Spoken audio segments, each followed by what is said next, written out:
We continue with Yoga Vashista. The self being one and undivided, there is nothing else worth attaining or desiring. This self undergoes no change and does not die. That's already an indication. Anything that undergoes change is not you.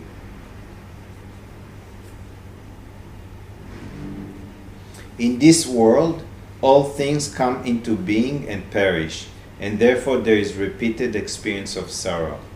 Means in the relative and in the mind, there is a beginning, change, and end.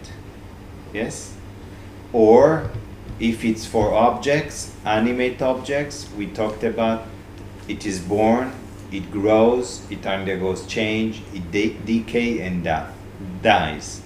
If it is something, an inanimate object, it has a beginning, it may be, it has a beginning, it undergoes change, it decay, and it has an end.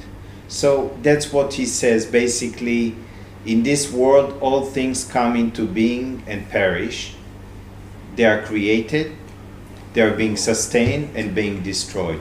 That means no matter if you go deeper into what he is pointing in Vashista, he's pointing that anything you'll gain, you would lose. He's pointing the mind back into itself. Into yourself. Into yourself. Or I could say into itself, and then it will disappear. Yes. It's what into awareness. So what the knowledge is doing is actually turning the mind backwards, or this is the Maya story, just for the analogy, is the Maya, when she forgot the face looking in, she's looking out, and she starts to create. So it's I and my and my and my and my. Now she turns around when she is exposed to the knowledge. She goes through the minds, through the I, and dissolve into yourself. Yes, which is the source. All the knowledge is occupied is to bring the mind back to yourself.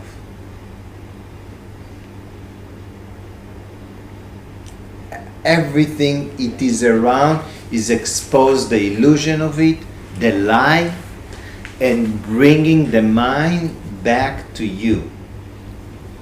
Basically, this is what the mind is looking for. It is looking to go back home.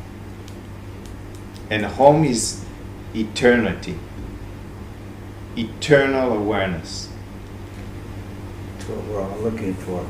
Yeah, everybody. Everybody, even in a bizarre way. Yeah.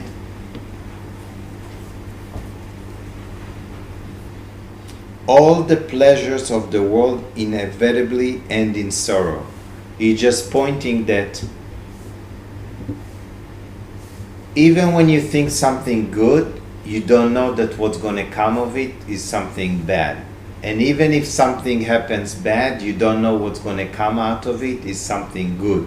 Because they cancel each other and follow each other. Pleasure follows pain. So when there is pain and it ends, absence of pain is pleasure. When this pleasure wears down because it's not permanent, then sets in pain. So they are just chasing each other and follow. There would not be any permanent experience, neither pain nor pleasure.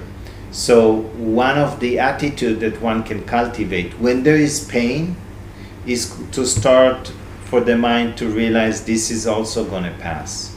It's not going to remain. It's fleeting in its nature. It's already gone, it's gone, it's gone, it's gone, it's gone. And when pleasure sets in, this is also going to pass.